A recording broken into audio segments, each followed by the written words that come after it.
Have you heard about the gig economy? It's taken many forms. It's one of those forms that we'd like to jump into the deep end on and take a look at what it means. So get your goggles, towel, and SpongeBob floaty. Here we go. There's a foundation that needs to be set before we jump off into the deep end because this conversation is going to involve good people, some we know, others not. This conversation involves entrepreneurship, the American spirit. It involves necessity for some and fairness for everyone that is capable. It involves the basis of our nation's economy. The laissez-faire market will only work as government abstains from regulation. We need to return to individualism, not a modified capitalism like socialist Europe and communist China. As long as we remain in a collective environment, though, there's going to be friction. We need to remove the regulations that are destroying our economy and our freedom. So let's just throw it on the table and chew.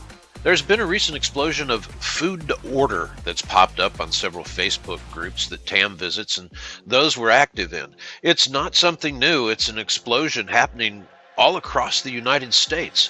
What we mean by food to order is this. For the sake of not calling any one of these people out, let's just say there's a guy we'll call Roadkill Bill. And Roadkill makes some of the best possum stew you've ever had in your life. His family's been making it for decades, and he shares it with everyone. Then one day, Roadkill discovered the reach and advertising power of Facebook. He could finally share his stew with the entire region now.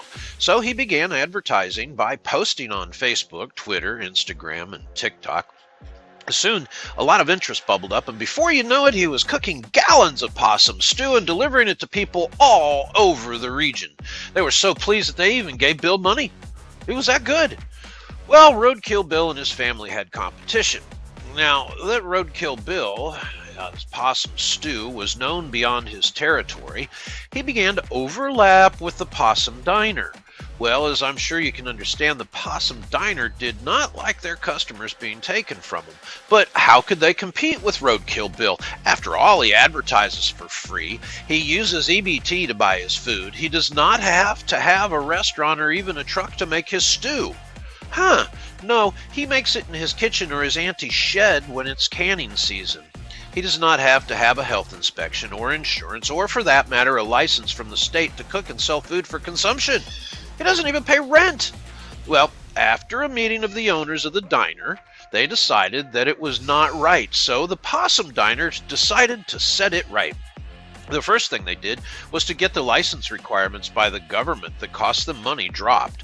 With the savings, they decided to lower the price and hire more people. The new hires were for delivery of their less expensive stew, and then the diner decided that they would hire people with cars and pay them to drive and deliver their food.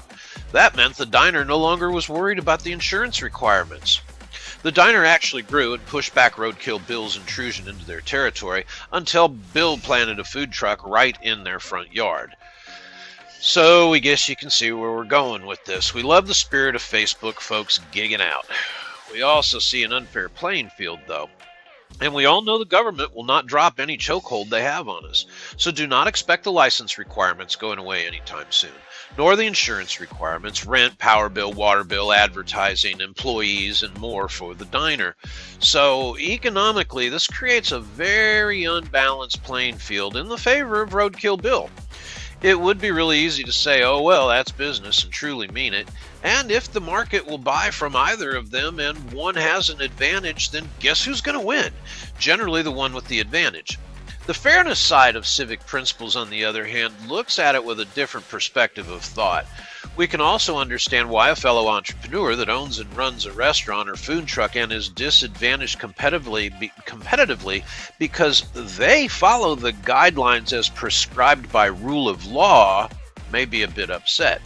Not to say that the guidelines are necessarily needed, wanted, or correct, but they are there, and we do have an obligation to follow them. That is where the gig economy is coming into all this. This is not limited to food.